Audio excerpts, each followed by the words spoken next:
যে ব্যক্তি চায় যে তার জীবনটা প্রশান্তিময় হোক, তার জীবনে টেনশন না থাক, ঝামেলা না থাক, হ্যাঁ, যন্ত্রণা না থাক, আবার থাকলেও যেন এগুলো আল্লাহ পাক কাটিয়ে দেন, এমন যদি কোনো ব্যক্তি তাকদীর চায়, আমার পরামর্শ হচ্ছে সে যেন বেশি বেশি দরুদ শরীফ পড়ে। যত বেশি দরুদ পড়বেন আপনার জীবনে প্রশান্তি নেমে আসবে ইনশাআল্লাহ। কারণ কি? কারণ হচ্ছে আমরা যদি নবীকে সালাম দেই, নবী সাল্লাল্লাহু আলাইহি ওয়াসাল্লাম সেই সালামের উত্তর দেন। কি করেন?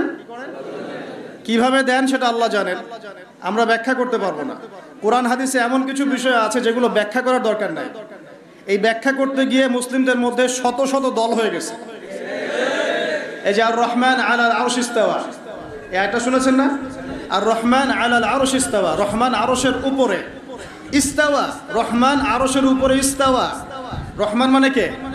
আল্লাহ পাক আরশের উপরে ইস্তাওয়া। এখন ইস্তাওয়া এর ব্যাখ্যা করতে গিয়ে কেউ বলেছে আল্লাহ পাক সমাসীন। আল্লাহ পাক কি বলে? নাউজুবিল্লাহ।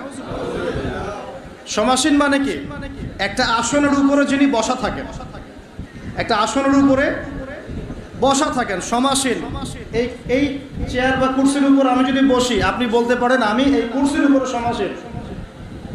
আল্লাহ পাক কি বসে আছেন? তাহলে যে ইস্তাওয়া এর অর্থ যে করলেন সমাসীন, এটা কুফরি হয়ে গেল না? ইস্তাওয়াকে ইস্তাওয়ার জায়গায় ছেড়ে দেন। আল্লাহ পাক আরশের উপরে ইস্তাওয়া, আল্লাহ তার জাত এবং সিফাত অনুযায়ী যেভাবে থাকার সেভাবে আছেন। আমার ব্যাখ্যা করার প্রয়োজন আছে? ব্যাস, এই ব্যাখ্যাগুলো করতে গিয়ে সমাজে দলে দলে বিভক্ত হয়ে গেছে মানুষ। প্রত্যেকেই বলছে আমারটাই সহি, আমারটাই কি, আর অন্যটা বাতিল। তো এই কাজগুলো করতে যাবেন না। কিছু কিছু টার্ম আছে কোরআন সুন্নাহ, এগুলোকে ওই জায়গায় ছেড়ে দিতে হয়। রাসূল সাল্লাল্লাহু আলাইহি ওয়াসাল্লাম কিভাবে সালামের উত্তর দেন আমার তো ব্যাখ্যা করার দরকার নেই। আল্লাহ পাক যেভাবে তাকে তৌফিক দেন সেভাবেই তার উত্তর দেন। এখন কেউ যদি নবীর সালামের উত্তর পায়, সে কি সৌভাগ্যবান না? সালাম মানে কি? আসসালামু আলাইকুম, আমি যে বললাম অর্থ কি? আপনাদের সবার উপরে আল্লাহর শান্তি রহমত বর্ষিত হোক, তাই তো? এখন ওয়ালাইকুমুস সালাম অর্থ কি? আপনার উপরেও আল্লাহ পাকের শান্তি এবং রহমত বর্ষিত হোক। ওয়া রাহমাতুল্লাহি ওয়া বারাকাতুহু। আচ্ছা, এখন নবী সাল্লাল্লাহু আলাইহি ওয়াসাল্লাম যদি কাউকে সালাম দেন বা সালামের উত্তর দেন, তাহলে অর্থ কি আসবে? তোমার উপরেও শান্তি বর্ষিত হোক। আর নবী যদি কারো জন্য শান্তির দোয়া করেন, তার জীবনটা শান্তি হবে না? এখান থেকে বললাম যে যত বেশি আপনি দরুদ শরীফ পড়বেন ইনশাআল্লাহ আপনার জীবনে শান্তি নেমে আসবে ইনশাআল্লাহ। আল্লাহ পাক আমাদেরকে বেশি বেশি দরুদ পড়ার তৌফিক দান করুন। এক ভাইয়ের কথা মনে আছে, আমার মনে পড়ে গেল, তার নামটা নিয়েই নেই। আলোকিত জ্ঞানী প্রোগ্রাম দেখেছিলেন? শাহাদাত হুসাইন খান ফয়সাল নাম শুনেছেন? উনি হচ্ছে প্রথম চ্যাম্পিয়ন। মাশাআল্লাহ, আমি তার সাথে কিছু সময় কাটিয়েছি দিনই মোজাকারাতে। মানুষকে চিনতে হলে অল্প সময় যথেষ্ট আর। আপনি যখন বড় আলেমদের কাছে যাবেন, 10 মিনিট বসলে বুঝতে পারবেন তার জ্ঞানের গভীরতা কত বেশি। বেশি সময় লাগবে না, 10 মিনিট। হ্যাঁ, 10 মিনিট তার আচার আচরণ আখলাক দেখলে বুঝতে পারবেন যে তার মধ্যে তাকওয়া কতটুকু আছে। তো সেই ভাইয়ের সাথে একদিন মোজাকারা হচ্ছিল, আলোকিত জ্ঞানীতে প্রশ্ন করেছিলেন তিনি, মানে সবাই পরীক্ষা দিবে, তিনি প্রশ্ন করছেন, ওনাকে দায়িত্ব দেওয়া হয়েছে। তো অনেকে ওনাকে জিজ্ঞাসা করছিল যে ভাই আপনি তো বদর, উহুদ, খন্দক, হুদাইবিয়া এইসব নিয়ে বেশি প্রশ্ন করছেন, এই জন্যে আবার অনুষ্ঠান বন্ধ না করে দেয়। কথা বুঝতে পারছেন? তখন সেই ভাই আমার সামনে একজনকে জবাব দিলেন, জাস্ট আমি শুনলাম উনি কি বললেন। তিনি বললেন, এই যে আমার কাছে রাসূলের সিরাত আছে, সিরাত মানে তো বোঝেন, রাসূল সাল্লাল্লাহু আলাইহি ওয়াসাল্লামের জীবনী, রাহিকুল মাকতুম বা যে কোনো বই, রাসূলের সিরাত আমি তোমাকে দিলাম, তুমি এখন এই সিরাত থেকে মাগাজি, মাগাজি মানে রাসূল সাল্লাল্লাহু আলাইহি ওয়াসাল্লামের অভিযান, বুঝতে পারছেন কি কথা? গাজওয়া এবং সারিয়া যেগুলোকে মাগাজি বলি আমরা, তুমি রাসূলের সিরাত থেকে মাগাজিগুলোকে বাদ দিয়ে বাকি সিরাত আমাকে দাও, দেখি কতটুকু সিরাত দিতে পারো আমাকে। বুঝতে পারেননি মনে? রাসূলের জীবনী আমি তোমাকে দিয়ে দিলাম, এখান থেকে সব মাগাজিগুলা, গাজওয়াগুলা, সারিয়াগুলা বাদ দিয়ে দাও, বাদ দিয়ে আমাকে একটা সিরাত দাও, দেখি পারো নাকি। বুঝতে পারছেন কথা? মানে রাসূল সাল্লাল্লাহু আলাইহি ওয়াসাল্লামের জীবনের একটা বড় অংশ জুড়ে এটাই আছে। মাদানী যুগের প্রায় 10 বছর কি এটাই আছে, মাক্কি জীবনে 13 বছরে নাই। ওইখানে আমরা কিভাবে করেছি? ওইখানে আমরা কথা দিয়ে করেছি, মাল দিয়ে করেছি, নফস দিয়ে করেছি। আর যখন আল্লাহ পাক মদিনায় ক্ষমতা দিয়েছেন তখন একেবারে সশস্ত্র করা হচ্ছে। কি সমস্যা? একটা রাষ্ট্রের উপর যদি কুফাররা হামলা করে মুসলিমরা চুপচাপ বসে থাকবে? তো এটা একটা ফলসিফিকেশন টেস্ট এখনকার যুগে। এই যুগে হক আর বাতিল চেনার একটা ফলসিফিকেশন টেস্ট আছে, যে পশ্চিমাদের গেলানো তন্ত্রমন্ত্র যারা কথা বলে এবং আদর্শ মানে নিবদ্ধ করে, কোনো সন্দেহ নাই যে মনের মধ্যে তো নেফাক আছে, কোনো সন্দেহ নাই। আল্লাহ রসুল যদি এই যুগে থাকতেন তাহলে নামগুলো মেনশন করে বলতেন অমুক অমুক অমুক। এই যুগে তো তিনি নাই। আল্লাহ রব্বুল আলামিন মহাজ্ঞানী সত্তা, সৃষ্টি করেছেন আদম আলাইহিস সালামকে। আদম আলাইহিস সালামকে সৃষ্টি করার সময় কি আদম আলাইহিস সালামের জ্ঞান ছিল কিনা? আল্লাহ পাক তাকে জ্ঞান শিক্ষা দিলেন না আদম আলাইহিস সালামের নিজেরই জ্ঞান ছিল? একটু বোঝেন কথাগুলো। আদম আলাইহিস সালামের নিজের জ্ঞান ছিল না আল্লাহ পাক তাকে শিক্ষা দিয়েছেন? আল্লাহ পাক বলছেন ওয়াআল্লামাল আদামা আসমাআ কুল্লাহা সুম্মা আরাদাহুম আলাল মালায়েকা। আল্লাহ পাক বলছেন আমি আদমকে সমস্ত নাম শিক্ষা দিলাম। বলেন সুবহানাল্লাহ। আদমকে সৃষ্টি করার পরে আল্লাহ পাক বলছেন আমি আদমকে সমস্ত নাম শিক্ষা দিলাম। তাহলে জ্ঞানের উৎস কে? আমরা কি নিজে নিজে জ্ঞান পেয়েছি? আল্লাহ পাক আমাদেরকে জ্ঞান শিক্ষা দিয়েছেন। এখন আদম আলাইহিস সালামের সন্তান আমরা, বাই ডিএনএ আমাদের মধ্যে সেই জ্ঞান চলে আসছে আলহামদুলিল্লাহ। এরপরেও মানুষ অভিজ্ঞতা থেকে জ্ঞান শিখে, বুদ্ধি থেকে জ্ঞান শিখে এবং আল্লাহ পাকের ওহী থেকে জ্ঞান শিখে। কয়ভাবে শেখে ভাই? মানুষ বুদ্ধি থেকে জ্ঞান শিখে। এই বুদ্ধি থেকে কিভাবে? ওই বাই ডিএনএ জ্ঞানগুলো চলে আসছে আমাদের মধ্যে, আদম থেকে আস্তে আস্তে তার সন্তানদের মধ্যে আলাইহিস সালাম। দ্বিতীয় পদ্ধতি হচ্ছে আমরা সমাজে চলাফেরা করি, অনেক অভিজ্ঞতা হয়, অভিজ্ঞতার আলোকে আমরা জ্ঞান শিখি, তাই না? একবার যে রাস্তা দিয়ে গিয়েছেন ভুলেও সেই রাস্তা দিয়ে হাঁটেন না, কারণ কি ওই রাস্তায় ছিনতাইকারী ধরেছে। অভিজ্ঞতা থেকে জ্ঞান শিখেছেন একটা, তাই না ভাই? তো আচ্ছা, আরেকটা হচ্ছে আল্লাহ পাকের ওহী থেকে মানুষ জ্ঞান শিখে। আল্লাহ পাকের ওহী থেকে। ওহী কি জিনিস? আল্লাহ তার পক্ষ থেকে কিছু প্রত্যাদেশ পাঠান। কাকে পাঠান? কার উপর পাঠান? আল্লাহ পাকে নির্ধারিত নির্বাচিত কিছু বান্দার উপরে পাঠান। যেমন আদম একজন বান্দা, নূহ একজন বান্দা, ইব্রাহিম, মূসা, ঈসা, মুহাম্মদ সাল্লাল্লাহু আলাইহি ওয়াসাল্লাম, প্রত্যেক নবী রাসূল আল্লাহ পাকে নির্বাচিত বান্দা। তাদের প্রতি আল্লাহ পাক তার পক্ষ থেকে কি পাঠান? ওহী পাঠান। এই ওহীটা হচ্ছে জ্ঞানের চূড়ান্ত উৎস। জ্ঞানের কি ভাই? আল্লাহ পাক বলছেন ওয়াকুলিল হাক্কু মির রাব্বিকুম, সত্য তোমার রবের পক্ষ থেকে আসে। ফামান শাআ ফালইউমিন ওয়া মান শাআ ফালইয়াকফুর, যার ইচ্ছা হয় সে সত্য গ্রহণ করুক, যার ইচ্ছা হয় সে অস্বীকার করুক। আল্লাহ বলছেন আল হাক্কু মির রাব্বিক, সত্য তোমার রবের পক্ষ থেকে আসে। ফালা তাকুনান্না মিনাল মুমতারিন, তুমি সন্দেহবাদীদের অন্তর্ভুক্ত হইও না। তার মানে আমরা বুঝতে পারলাম সত্য কার পক্ষ থেকে আসে। এখন এই ওহী হচ্ছে জ্ঞানের চূড়ান্ত মানদণ্ড। এই ওহীর আলোকে যেটা সত্য সেটা সত্য, ওহীর আলোকে যা মিথ্যা সেটা কি? বলেন কথা, আগে উসুলটা শেখেন। ওহীর আলোকে যা সত্যতা কি, আর ওহীর আলোকে যা মিথ্যা। ওহীর আলোকে যেটা হক সেটাই হক, ওহীর আলোকে যেটা বাতিল। ওহীর আলোকে যা হালাল তাই কি, ওহীর আলোকে যা হারাম। এখন যদি আমরা সমাজে বলি সুদ হালাল, চলবে?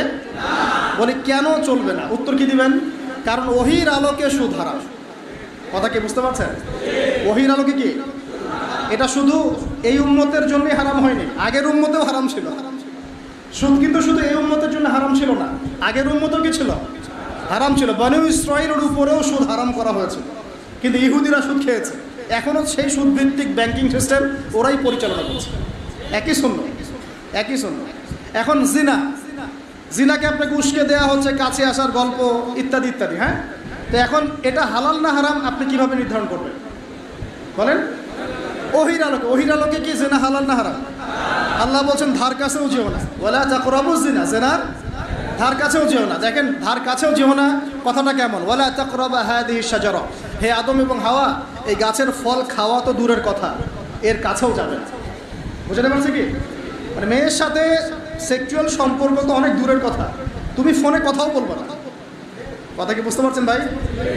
এর মধ্যে একটা শান্তি আছে। যখন আপনি এভাবে মেয়ে থেকে মুক্ত থাকবেন, পবিত্র থাকবেন, মনে একটা শান্তি পাবেন। এই শান্তি অন্যরা পাবে না। কিন্তু এটা পরকীয়ার যুগ চলছে না এখন। আপনি পরকীয়া না করে নিজের স্ত্রীকে নিয়ে সন্তুষ্ট থাকেন, আপনি মনে একটা শান্তি পাবেন, এটা অন্যরা পাবেন। তা আমি বলতে চাচ্ছি যেটা হালাল হারাম, জায়েজ না জায়েজ, সত্য মিথ্যার মানদণ্ড কে ফিক্স করবে? এই বিষয়টা মানতে কোনো সমস্যা আছে? যারা বলে না এটা আমি মানি না, তার সাথে কথাই নাই, শেষ ফুল স্টপ। তার সাথে কোনো কথারই দরকার নাই। সে তার আইডিওলজি নিয়ে কবরে যাক যাক, সে কোথায় যায় যাক, আমরা তার সাথে যুদ্ধ করতে যাচ্ছি না। আমরা বরং তাকে দাওয়াত দিতে পারি যে ভাই কোরআন সুন্নাহর সামনে আত্মসমর্পণ করেন। আমরা তর্ক করতে যাব না। তর্ক করতে যাব?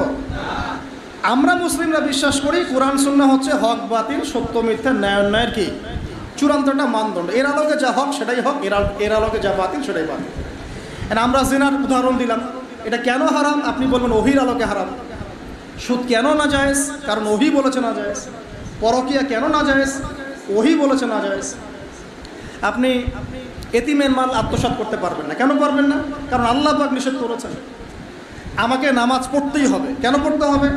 কারণ আল্লাহ পাক পড়তে বলেছেন। আমাকে সম্পদ নেশাব পরিমাণ হলে যাকাত দিতেই হবে। কেন দিতে হবে? এটা কি নফল না ফরজ? আল্লাহ ফরজ করেছেন। আমি রমজান মাস আসলে কি করব? কেন রোজা রাখবো? প্রশ্ন করবেন নাস্তিকরা, কেন রোজা রাখেন? আল্লাহ বলেছেন তাই রাখেন।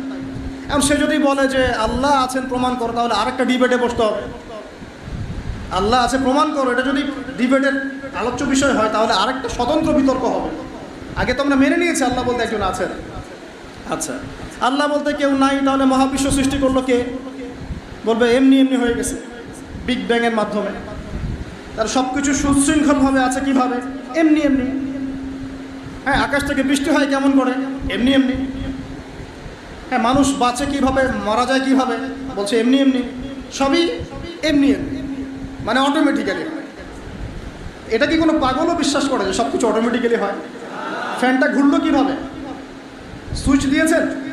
সুইচ দিয়েছেন তো, ইলেকট্রিসিটি আছে তো, একটা কারণ তো আছে। এই কারণ না থাকে যদি বলতাম ফ্যান এমনি এমনি ঘোরে, কারেন্টের মতো একটা থাপ্পড় লাগাবেন না? এই তো করবেন। আপনার সামনে কেউ বললে কি কার থাপ্পড় লাগাবেন না? তাই বেটা এটা এমনি এমনি ঘোরে। এখন এটা এমনি এমনি ঘোরে না, এক পুরো মহাবিশ্বের বিশাল এই ফাংশন এমনি এমনি হয়। চিন্তা করেন তো। ইনশাআল্লাহ আমি তাদের বিরুদ্ধে বই লেখার চেষ্টা করছি। দোয়া করবেন আল্লাহ যেন সফল করে। এমন কিছু তথ্য উপাত্ত আসবে যেটা বিজ্ঞান, কোরআন এবং হাদিস থেকে একত্রিত করা, যে তাদের এক একটা আপত্তি, ইসলামের এগেনস্টে তাদের এক একটা আপত্তির জবাব দেওয়া হবে। আল্লাহ পাক তৌফিক দান করুন। আমি তো এখন ভাই আমরা মুসলিম, আমরা আল্লাহ বিশ্বাস করি। আল্লাহ পাক ওহী নাজিল করেছেন, এর আলোকে আমরা হালাল হারাম জায়েজ নাজায়েজ মেনে চলি। এই তো, এটা আমাদের ধর্মীয় স্বাধীনতা না? এটা আমার ধর্মীয় স্বাধীনতা। আমি মুসলিম, আমি কোরআন সুন্নাহকে মেনে চলি। আপনি কি বাধা দিবেন? এখন এক ভাই সুদ খেতে চাচ্ছে না, জোর করে খাওয়াবেন? এক ভাই জেনা করবে না, তো জোর করে করাবেন? তাহলে তো আপনার লজ্জা হওয়া উচিত, লজ্জা থাকা উচিত। সেই মনে আপনার লজ্জা হওয়া উচিত যে আপনি জোর করে কেন একটা মানুষকে সুদ খাওয়াচ্ছেন, জোর করে কেন একটা মানুষকে জেনা করতে নিয়ে যাচ্ছেন। ও তো করতে চাচ্ছে না, তার লজ্জা পাওয়া উচিত না?